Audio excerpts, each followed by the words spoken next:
Alam niyo ba mga kapuso, na sa likod ng mga epikong labanan para sa ating kalayaan, mayroon ding mga kwento ng hidwaan sa pagitan ng ating mga bayani. Parang teleserye, pero totoong nangyari. Sa gitna ng lahat ng ito, may tatlong pangunahing tauhan si Emilio Aguinaldo, ang unang presidente ng Republika, si General Antonio Luna, ang matapang at mainitin ang ulong general ng ating hukbo, at si Apolinario Mabini, ang tinaguriang utak ng himagsikan at punong ministro ni Aguinaldo. Sila ang mga leader na humubog sa ating kasaysayan, pero hindi sila palaging nagkakasundo. Ang kanilang mga desisyon at di pagkakaunawaan ang nagdikta sa kapalaran ng ating revolusyon. Isipin nyo na lang ang bigat ng responsibilidad na pasan-pasan nila. Si Aguinaldo bilang presidente, kailangang balansehin ang lahat, ang politika, ang militar, at ang tiwala ng taumbayan. Si Luna naman, bilang hepe ng militar, ang may tungkuling disiplinahin ang mga sundalo at ihanda sila para sa giyera laban sa mas malakas na kalaban, ang mga Amerikano.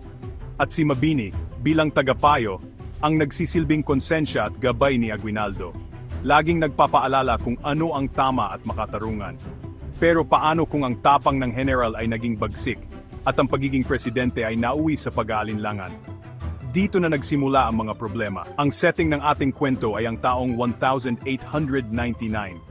Kasagsagan ng digmaang Pilipino-Amerikano. Tense ang sitwasyon.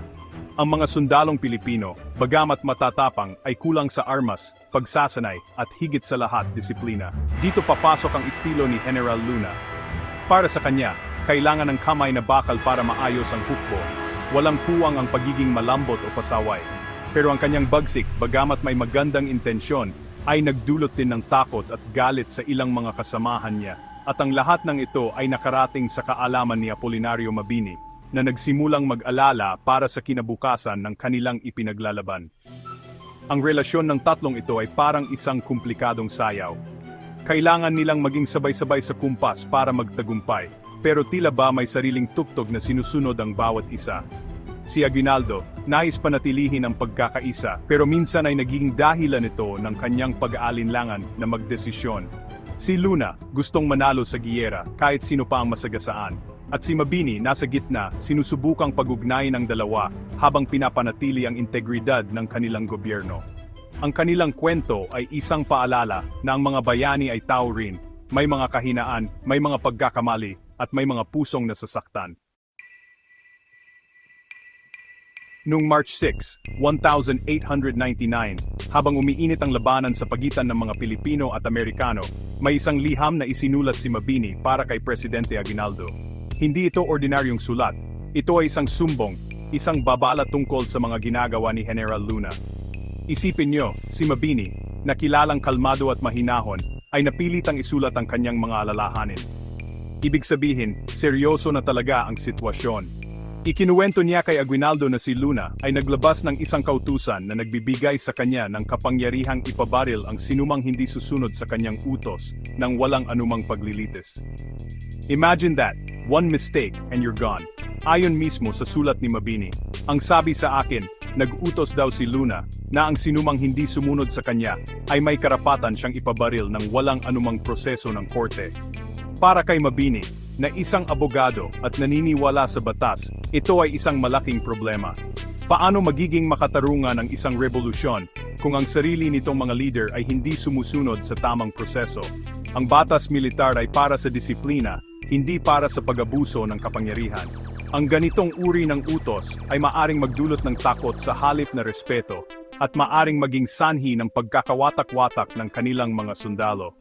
Para patunayan ang kanyang punto, binanggit ni Mabini ang isang partikular na insidente. Sa Bochao, Bulacan, may isang insik na diumano'y ipinabaril ni Luna nang walang anumang paglilitis.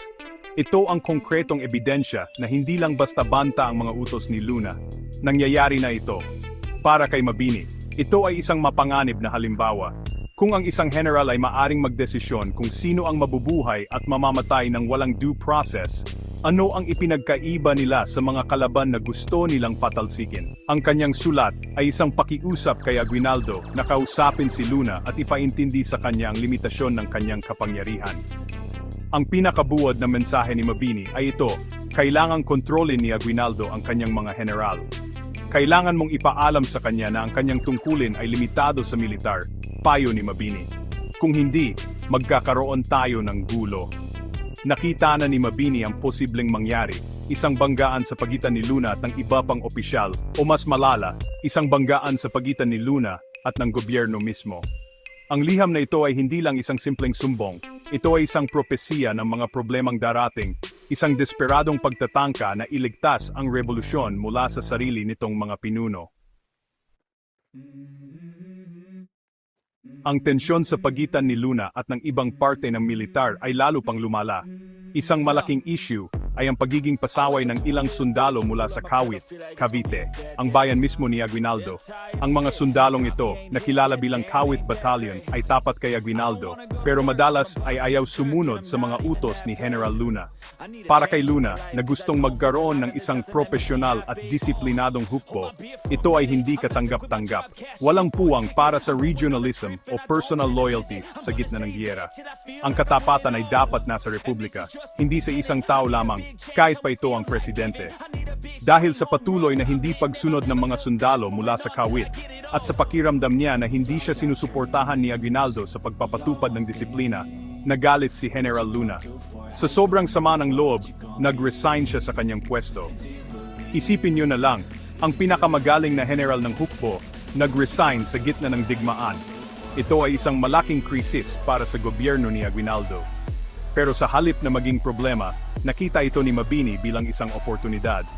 Sa isang postscript o pahabol sa kanyang sulat noong March 6, idinagdag niya ang isang napaka-prangkang suhestyon kay Aguinaldo, "If you can replace him, the better." Kinabukasan, March 7, 1899, sinundan pa ito ni Mabini ng isa pang liham. Mas direkta, mas matindi. Nalaman kasi niya na may plano si Aguinaldo na gawing Undersecretary of War si Luna, marahil para suyuin ito at hindi tuluyang umalis. Pero para kay Mabini, ito ay isang malaking pagkakamali. Sinabi niya kay Aguinaldo na si Luna ay isang despot o diktador.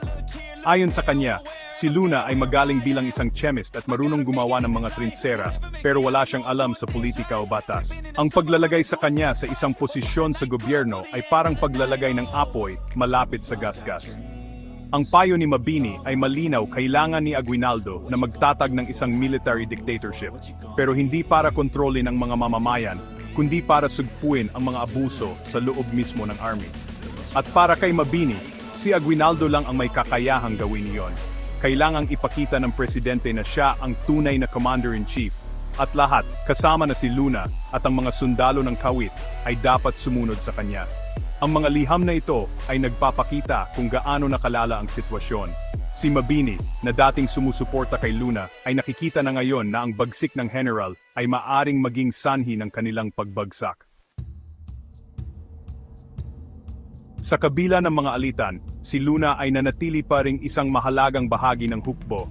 Ngunit ang mga kaaway niya ay dumarami, hindi lang sa kampo ng mga Amerikano, kundi sa loob mismo ng revolusyon. Marami ang nainis sa kanyang istriktong pamamalakad at prangkang pananalita.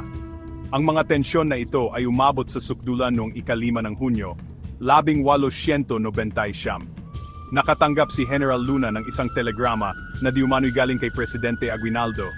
Pinapapunta siya sa Cabanatuan, Nueva Ecija, para sa isang pulong. Puno ng pag-asa na baka ito na ang pagkakataon para ayusin ang lahat, naglakbay si Luna papuntang Cabanatuan. Pagdating niya sa kumbento ng Cabanatuan, na nagsisilbing headquarters ni Aguinaldo, nadatnan niyang wala doon ang presidente. Ang sumalubong sa kanya ay ang ilan sa mga sundalo mula sa Kawit Battalion, ang mismong mga sundalo na minsan na niyang sinibak at pinarusahan dahil sa kawalan ng disiplina. Nagsimula ang mainitang pagtatalo. Ang mga salita ay nauwi sa mga saksak at putok ng baril. Sa loob at labas ng kumbento, si General Antonio Luna, ang General Artikulo 1, ay walang kalaban-laban na pinaslang ng kanyang mga kapwa Pilipino. Isang malagim at kahiya-hiyang kabanata sa ating kasaysayan. Ang pagkamatay ni Luna ay nag-iwan ng isang malaking butas sa pamunuan ng militar. Nawala ang general na kinatatakutan ng mga Amerikano, ang general na may pinakamalinaw na plano kung paano ipagtatanggol ang republika. Ang epekto ay agaran. Ang disiplina sa hukbong Pilipino, na pilit na itinayo ni Luna, ay gumuho. Maraming sundalo ang nawala ng gana at umuwi na lang. Ang mga natira ay nahirapang magkaisa sa ilalim ng isang epektibong pamumuno. ang pagbagsak ni Luna ay naging simula ng pagbagsak ng buong hukbong Pilipino. Para naman kay Aguinaldo, ang pagkamatay ni Luna ay nag-alis ng isang malaking tinik sa kanyang lalamunan, pero ito rin ang naging simula ng kanyang mahabang pagtakas. Dahil sa huminang puwersa, napilitan siyang tumakas papuntang Hilaga, palipat-lipat ng lugar para hindi mahuli ng mga Amerikano. Bagamat palagi niyang itinatanggi na may kinalaman siya sa pagpaslang kay Luna, ang anino ng pangyayaring iyon ay sumunod sa kanya. Ang pagkamatay ng kanyang pinakamagaling na general ay ang trahedyang nagtulak sa kanya at sa buong revolusyon papalapit sa kanilang katapusan. Matapos ang pagpaslang kay Luna at ang unti-unting paghina ng Republika, si Apolinario Mabini ay nadakip ng mga Amerikano at ipinatapon sa isla ng Guam. Sa kanyang pagkakatapon, malayo sa gulo ng digmaan, nagkaroon siya ng maraming oras para mag-isip at pagnilayan ang lahat ng nangyari. Dito niya isinulat ang kanyang mga alaala, ang La Revolucion Filipina. At sa mga sulating ito, hindi na niya itinago ang kanyang tunay na nararamdaman. Ang kanyang pagkadismaya, ang kanyang hinanakit, at ang kanyang pagsisisi ay malinaw na nakatutok sa isang tao, si Presidente Emilio Aguinaldo. Para kay Mabini, ang pagkamatay ni General Luna ay hindi isang aksidente o simpleng alitan lang ng mga sundalo. Ito ay isang krimen na direktang kasalanan ni Aguinaldo. Sa kanyang memoirs, isinulat ni Mabini na ang immeasurable ambition for power o ang walang kapantay na ambisyon ni Aguinaldo sa kapangyarihan ang nagudyok sa kanyang patayin si Luna. Sinabi ni Mabini na kung hindi man si Aguinaldo ang direktang nag-utos, hinayaan niyang mangyari ito. Ang hindi pag-aksyon ni Aguinaldo para protektahan ang kanyang general ay kasing sama na rin ng pag-utos sa pagpatay dito. Hindi lang ang pagkamatay ni Luna ang isinisi ni Mabini kay Aguinaldo. Binalikan din niya ang pagkamatay ng isa pang bayani, si Andres Bonifacio. Ayon kay Mabini, ang pagpaslang kay Bonifacio at Luna ay nagpapakita ng isang nakababahalang pattern sa pamumuno ni Aguinaldo, ang pag-alis sa sinumang nakikita niyang banta sa kanyang kapangyarihan. Para kay Mabini, ang pagkamatay ni Luna ang pumatay sa disiplina ng army at naging dahilan ng pagbagsak ng revolusyon. Isang napakabigat na akusasyon mula sa taong dating kanang kamay at pinagkakatiwalaan ng presidente. Ang mga sinulat na ito ni Mabini ay nagbibigay sa atin ng isang mas madilim na pananaw sa ating kasaysayan. Ipinapakita nito na ang ating mga bayani ay hindi perpekto. Sila ay may mga ambisyon, may mga inggitan, at nagkakamali. Sa kabila ng lahat ng masasakit na salitang binitawan ni Mabini sa kanyang memoirs, kapansin-pansin na si Aguinaldo ay hindi kailanman nagsalita ng masama laban kay Mabini. Marahil, sa kanyang puso, alam niya na ang mga sinabi ng kanyang dating tagapayo, gaano man kasakit, ay nagmula sa isang pusong nagmamahal sa bayan. Ang kwento ng tatlong leader na ito ay nagtapos sa magkaibang paraan, bawat isa ay sumasalamin sa kanilang naging papel sa kasaysayan. Si Apolinario Mabini, ang dakilang lumpo at utak ng himagsikan, ay pinayagang makabalik sa Pilipinas mula sa Guam noong 2003. Ngunit tumanggi siyang manumpa ng katapatan sa Amerika. Makalipas lamang ang ilang buwan, noong Mayo 2003, pumanaw siya dahil sa sakit na kolera sa edad na 38. Namatay siyang mahirap at hindi kailanman isinuko ang kanyang mga prinsipyo, isang tunay na bayaning hindi nabili ng kalaban. Si General Antonio Luna, ang magiting ngunit mainiting ulong general, ay nagkaroon ng marahas na wakas sa edad na 32. Ang kanyang pagkamatay sa kabanatuan ay nananatiling isa sa mga pinakamalaking kontrobersya sa ating kasaysayan. Ang kanyang maagang pagkawala ay nag-iwan ng isang malaking what if, paano kung nabuhay siya? Mag-iiba kaya ang takbo ng digmaan?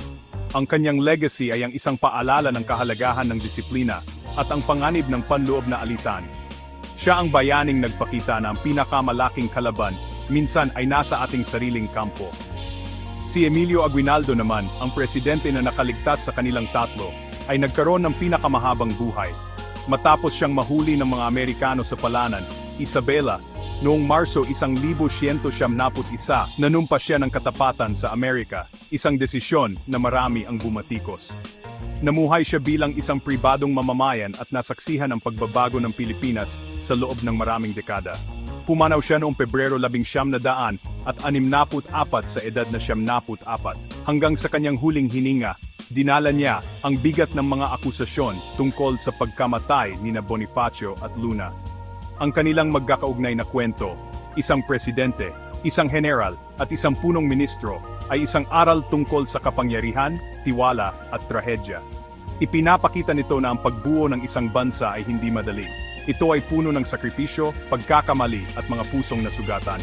Ang kanilang mga liham, mga laban at mga huling sandali ay bahagi na ng ating pagkakakilalan bilang isang lahi. Isang paalala, mga kapuso, na ang kasaysayan ay hindi lang tungkol sa mga petsa at pangyayari, kundi tungkol sa mga totoong tao may mga pangarap at kabiguan, tulad nating lahat.